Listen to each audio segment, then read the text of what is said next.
Most people think Bigfoot lives far away, deep in the forests of the Pacific Northwest, Washington, Oregon, Northern California. Places far away from civilization, places you'll probably never visit. But what if I told you that for decades, many Illinoisans saw strange, Bigfoot-like things before knowing Bigfoot even existed, and some of these sightings happened less than 30 miles from Chicago. That's where this story stops feeling comfortable. Illinois doesn't feel like Bigfoot country. It's flat, heavily farmed, and densely populated, especially in the north. It's a landscape of highways, towns, and endless cornfields. It seems like the kind of place where something large and elusive should not be able to move around unnoticed. And yet, Illinois hides more than 4 million acres of forest. It has massive river corridors, sprawling floodplains, and backroads that disappear into complete darkness at night. If something large wanted to move through the Midwest without being seen, Illinois would actually be a perfect place to do it. What's interesting is that many Illinois witnesses weren't looking for Bigfoot.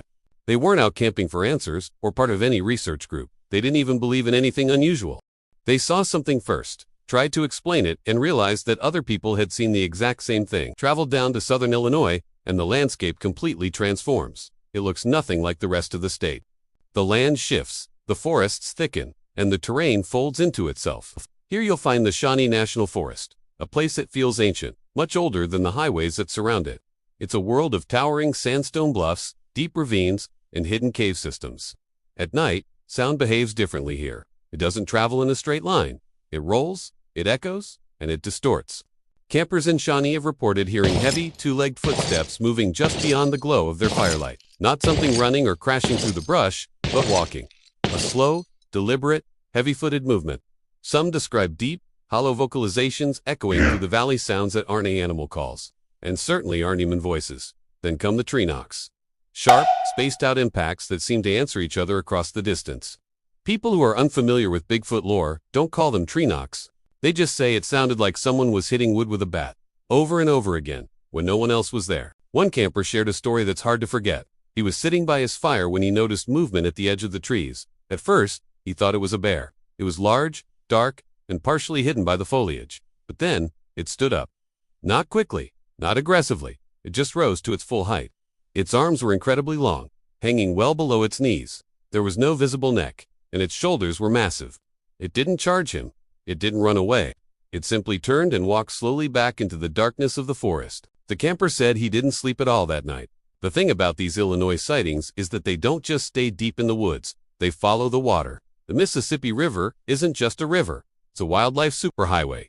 The river bottom forests stretch for miles, creating a network of swamps, marshes, and floodplain. These are areas that flood, drain, and shift, constantly places where humans rarely, if ever, walk. These corridors connect states without ever crossing a town. If something needed to travel long distances while staying completely unseen, this is exactly how it would do it. Take the story of a truck driver traveling along a rural highway near the river just before dawn. There was no other traffic, no lights but his own. Then, something crossed the road in front of him. He slammed on the brakes. The figure, tall and dark, crossed both lanes of the highway in just 3 long strides. It was moving upright, totally unfazed. It just crossed and vanished.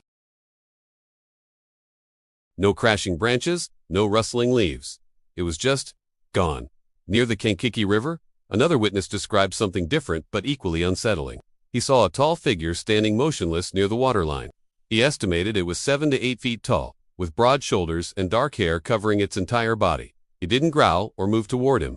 It just watched him, for a period of time that felt far too long to be comfortable. Then, it turned, stepped into the trees, and disappeared. There was no rush, no fear. It was almost as if it had decided the encounter was over. This is where things get weird. These aren't just panicked animals, you know? They don't act like deer, which would bolt at the sight of a human. They don't act like bears, which might be aggressive or just run away. They behave like something that is aware, intelligent, and in control. Consider the hunter who was sitting in a tree stand, waiting silently. He heard footsteps below him. Slow, heavy steps. Then, he heard the sound of breathing. Not the panting of an animal, not sniffing the air, but a steady, calm breathing. It was coming from directly beneath his stand. He carefully looked down and saw a dark, upright head shape right below him. It stayed there for nearly a full minute. It didn't growl, it didn't reach up for him. Then, it just walked away. The hunter was so shaken, he didn't climb down for hours. 2 teenagers driving late at night had a similar encounter. Something stepped into their headlights on a dark road. It didn't bolt like a deer. Instead, it turned its head and looked at them. Not like an animal turns its head, but like a person. They saw a flat face, long arms, and incredibly wide shoulders. They didn't scream, they didn't chase it. They just drove away as fast as they could and didn't talk about what they saw for years. A farmer in rural Illinois reported seeing something taller than his tractor step out of a tree line near his property. It didn't attack his livestock, it didn't chase anything. But for weeks afterward, the cattle refused to go near that part of the pasture. Animals have instincts that we've lost. They don't avoid places for no reason. So, what could this be? Could it be bears? Illinois does have a very small black bear population, but they are extremely rare. Besides, bears don't walk with their arms hanging below their knees. They don't cross highways upright in 3 steps. And they certainly don't stand motionless just watching people with what seems like curiosity. Could it be misidentified humans? A person with no clothes, no shoes, no flashlight, and no logical reason to be walking silently through a swamp in the middle of the night. It just doesn't add up. The descriptions from witnesses don't vary much. Across decades, across different counties, from all different types of people, the story is the same. Tall, broad. These sightings aren't random. They follow the forests. They stick to rivers, mostly at night or super early. The creature, whatever it is, seems to deliberately avoid crowds and confrontation. It seems to know how to stay unseen. Most of the people who saw this thing didn't want any attention. They didn't call the newspapers. They didn't post their stories online. Many of them just tried to forget it ever happened. But the reports keep coming in. Different people, different years, but the same descriptions, in the same kinds of places, followed by the same unsettling silence. If even one of these people is telling the truth, it means that something unknown is moving through Illinois, not hiding out in some distant, untouched wilderness, but quietly passing through a state that most of us assume is empty of mystery.